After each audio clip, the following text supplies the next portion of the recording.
बिस्मिल्लाहिर्रहमानिर्रहीम। अस्सलाम वालेकुम वरहमतुल्लाहि वबरकातुहू। सुनो डिजिटल में आपका खैर मकदम है। आपका मेज़बान डॉक्टर उमर रियाज़ अब्बासी आपकी खिदमत में हाज़िर है। नाज़रीन, आज हम जिस टॉपिक पे बात करेंगे वो बड़ा रेलेवेंट टॉपिक है कंटेम्प्रेरी सिनेरियो में।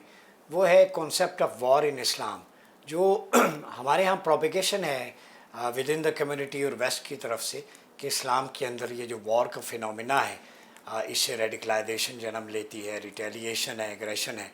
हमने इस कॉन्सेप्ट को इनकाउंटर भी करना है और कुरानिक और हदीस के पर्सपेक्टिव में लेके चलना है। और रियासत मदीना का जो कुरानिक और डिवाइन मॉडल था इस सिलसिले में, वो आपके सामने रखूँगा। सबसे बुनियादी बात याद रखें कि Islam is the religion of peace, ये अमन का दीन है। और जब हम ये बात करते हैं तो वेस्ट के जो ओरिएंटलिस्ट हैं वो हमें आर्ग्यू करते हैं कि आपके पास बेस लाइन क्या है, आर्गूमेंट क्या है। तो आर्गूमेंट ये कुरान की वर्स है, इन दीन इंदल्लाहिल इस्लाम, indeed the religion before almighty Allah is Islam, कि अल्लाह के नज़दीक तो दीन इस्लाम है। तो अल्लाह रब्बुल इज़्ज़त ने रिलीजन के लिए वर्ड इस्लाम को क्यों सिलेक्ट किया?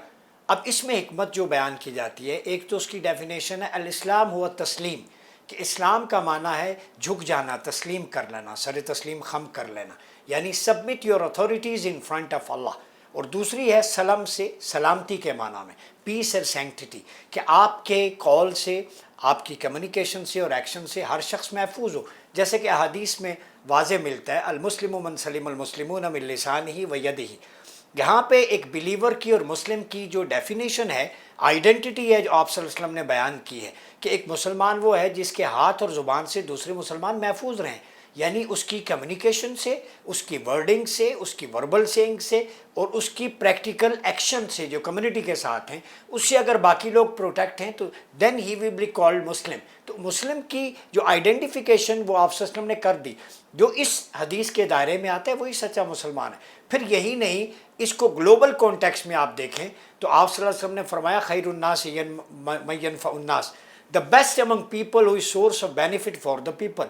तुम में से बेहतरीन इंसान वो है जो इंसानों के हक में बेहतर हो, यानी ह्यूमैनिटी की बात की है। कोई कलर, क्लास, क्रीड, किसी का डिस्क्रिमिनेशन नहीं है, कोई एथनिक डिवीजन नहीं है। तो आप सल्लल्लाहु अलैहि वसल्लम का ग्लोबल मैसेज है, कुरान का मैसेज भी जो सब्जेक्ट है वो ह्यूमैनिटी है। तो ह्यूमैनिटेरियन वैल्यूज़ को प्रमोट करने के लिए इस्लाम आया है और इसमें ऐसी कोई बात नहीं है कि एग्रेशन और रिटेलिएशन है। जहाँ तक वॉर की बात है, जहाँ भी कुरान में जिक्र हुआ है क़िताल का, वो डिफेंस के लिए है एक। और दूसरा, जब मुसलमानों को उनके घरों से निकाल दिया जाए, लैंड ऑक्यूपाई कर ली जाए, तो उस वक्त जिहाद मैंडेटरी ऑब्लिगेटरी होता है। तो एग्रेशन कभी भी रिटेलिएशन इस्लाम के अंदर नहीं रहा, सेल्फ डिफेंस में रहा है, मुदाफ़ियाना जिहाद रहा है। हाँ, इक़दामी उस सूरत में है कि जब मुस्लिम कंट्री पे, जैसे फ़लस्तीन के मुसलमानों पे जुल्म हो रहा है, उनको घरों से निकाल लिया जा रहा है, जो लेजिटिमेट हैं, वहाँ के सेटलर्स हैं, तो उसके ख़िलाफ़ जो है मुस्लिम उम्मा को, मुस्लिम वर्ल्ड को, कंट्रीज़ को स्टेप लेने चाहिए। और पहला फ़र्ज़ नेबरिंग कंट्रीज़ का है, वो उसको ख़त्म करने में अपना रोल प्ले करें। दूसरी बात, जो एथिक्स और प्रोटोकॉल्स ऑफ वॉर ऑफ वसल्लम की हदीस की रोशनी में हम पढ़ें तो हमारे माशरे में जो आजकल लोगों को ब्लेस्मी के नाम पे ड्रैग करना, आग लगा देना, चाहे वो क्रिश्चियन कम्युनिटी है, किसी बग़ैर सबूत के, तो ये टोटल इलीगल है। शरिया इसको जस्टिफाई नहीं करती। रियासत मदीना का मॉडल ये है कि आप सल्लल्लाहु अलैहि वसल्लम ने एथिक्स ऑफ वॉर बयान करते हुए फरमाया डोंट किल द वेमेन, औरतों को मत कत्ल करो जो नॉन कम्बैटेंट हैं। डोंट किल इनोसेंट, जो बच्चे हैं दूध पीते छोटे, उनको मत कत्ल करो। और फिर आप सल्लल्लाहु अलैहि वसल्लम ने यह भी फरमाया कि डोंट डिसफिगर द बॉडी, जो डेड बॉडी है उसका मुसला ना करो, उसको डिसफिगर ना करो। ये एथिक्स और प्रोटोकॉल्स हैं। और फिर दरख्तों को काटना, सब चीज़ों को काटना, इंफ्रास्ट्रक्चर को तबाह करना, ठीक है। जो प्रीस्ट हैं, जो तबलीग करने वाले नॉन बिलीवर्स, उनके लोग, उनको आप मत छेड़ें। तो कितनी खूबसूरत एथिकल डायमेंशन है स्टेट ऑफ मदीना की, जिसको हम पाकिस्तान में रेजोल्यूट कर सकते हैं, इस्टेब्लिश कर सकते हैं। तो ये कौन सा दीन है कि आप लोगों को ड्रैग करें और फिर इंडिविजुअल को is not allowed to take the law in his hand. जब आपकी जुडिशरी है, अदालतें हैं, प्रोसिक्यूशन का प्रोसेस है, तो आप बग़ैर विटनेस के अपनी अदालत नहीं लगा सकते। आप पूरी इस्लामिक हिस्ट्री फ्राम पास्ट और मिडीवियल पीरियड में देख लें, इस पे फ़ुक़हा ने भी लिखा है कि प्रोसिक्यूशन तब होगी जो मुल्ज़िम है उसको भी स्टेट अपने डिफेंड में वकील प्रोवाइड करेगी। तो ये पूरा मैकेनिज़्म है। तो पाकिस्तान में रेडिकलाइजेशन का अंसर जो है, वॉर फॉल्ट लाइन्स क्रिएट करती है, पोलराइजेशन क्रिएट करती है। تو اس کی سرٹن ایتھکس ہیں. اس کی مثال میں آپ کو دوں, افواج پاکستان کا جو رد عمل ہے یا وار ٹیکٹکس ہیں وہ عین ریاست مدینہ کے مطابق ہے. کیسے؟ جیسے ابھی نندن پائلٹ جو جہاز گرایا تھا پاکستان ایئر فورس نے, تو پائلٹ گرا تو ہماری فورسز نے اس کو کیپچر کیا, اس کو چائے پیش کی, اس کو مطلب اچھے طریقے سے سلوک کیا, اور پھر ہم نے ہیومینیٹیرین گراؤنڈ پہ اس کو واپس بھی کر دیا.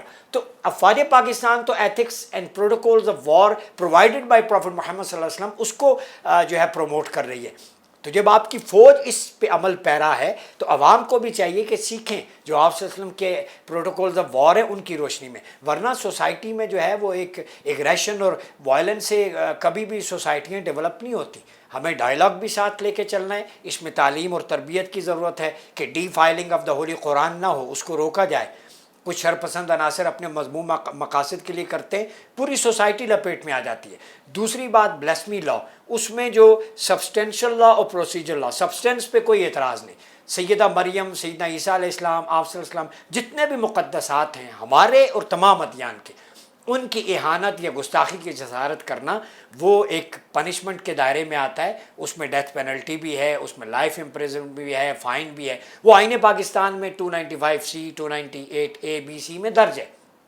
اب فلاس کہاں پہ ہیں؟ عدالتوں میں بھی ٹرائل سپیڈی ہوں, ان مقدمات کو نپٹایا جائے اور آئین اور قانون اور انصاف کے تقاضے پورے کیے جائیں. جب عدالتیں سپیڈی ٹرائل کریں گی, بے شک جو ہے وہ ملزم اگر چھوٹتا ہے یا وہ حق پر نہیں ہے اس کو سزا ہوتی ہے, نو پرابلم. عوام کا اعتماد بحال ہوگا. لوگوں کی کوچنگ کے لیے میں سمجھتا ہوں پیغام پاکستان نیریٹو جو تھا علماء نے اس پہ سائن بھی کیے 1200 میں, اس کو امپلیمنٹ کرنا چاہیے. سلیبس میں جو پیسفل ٹیچنگز ہیں اس کو انوالو کرنا چاہیے. جو intersect, inter relation harmony, interfaith harmony, اس کو پروموٹ کرنا چاہیے. ورکشاپس ہوں, سمپوزیا ہو, تو تب جا کے ہم ریاست مدینہ کا وہ ماڈل جو آپ صلی اللہ علیہ وسلم کے دور میں تھا کہ ایک یہودی کی بچی آتی ہے, سر اس کا ننگا ہوتا ہے, آپ چادر اسے عنایت فرماتے ہیں. تو صحابہ نے پوچھا یہ تو یہودی کی بیٹی ہے, فرمایا بیٹیاں سب کی سانجھی ہوتی ہیں. یہ طرز عمل ہے. ایک شخص جس نے بہت زیادہ مقدمات تھے اس پہ, یعنی اس نے آپ کی بیٹی کے کو بھی زخمی کیا تھا, سیدہ زینب کو, حبار بن اسود, تو وہ بھاگ گیا. تو آپ نے فرمایا اسے ضمانت دیتا ہوں. تو اس کے قبیلے کو اونٹ دیے اور وہ مسلمان ہو گیا قبیلے سمیت. یہ ہے آپ کا دعویٰ کا جو ایک کنٹمپریری سینیریو, دشمن کو بھی دوست بنائیں. تو اس ملک اس وقت جس ماحول میں ہے, ریڈیکلائزیشن کا, ریڈیکل فرینڈز کا, ایکسٹریمزم کا متحمل نہیں ہو سکتا. جہاں پہ کوئی ایسا کیس ہو وہ پولیس کو رپورٹ کرے, تھانے اسی لیے بنے ہیں, عدلیہ ہے وہ بھی سپیڈی ٹرائل کرے, اور ایس پی لیول کا شخص انویسٹیگیٹ کرے, تاکہ یہ جلاؤ گھیراؤ اس سے انٹرنیشنل کمیونٹی میں پاکستان کا نام بدنام ہوتا ہے اور یہ قانون پھر تنقید کی زد میں آتا ہے. اس حوالے سے میں نے بہت سارے اور بھی کام کیے. ایک تو یہ فائنلٹی آف پروفٹ میری کتاب ہے ختم نبوت پہ, یہ اس کا بھی آپ مطالعہ کر سکتے ہیں. گلوبل ڈائلاگ اینڈ ریکنسلیشن ہے. اور پھر اسلام اینڈ وائلڈ لائف, اس میں سے میں ایک حدیث کوٹ دوں اسی ٹاپک سے ریلیونٹ, کہ آپ صلی اللہ علیہ وسلم نے فرمایا لا تمثلوا بالبہائم, don't disfigure animal by using them at targets. Target killing کا ایشو ایکسٹریمزم میں ہے, تو آپ صلی اللہ علیہ وسلم نے لا تمثلوا بالبہائم, جانور کو بھی ٹارگیٹ کرنا جو ہے وہ اسے منع فرمایا ہے. تو جب ہمارے نبی کی تعلیمات جانوروں کی ٹارگیٹ کلنگ سے منع کرتی ہیں تو انسان تو بہت اولا ہے. اپنا بہت خیال رکھیے گا. اپنے میزبان ڈاکٹر عمر ریاض عباسی کو اجازت دیجیے. اللہ حافظ.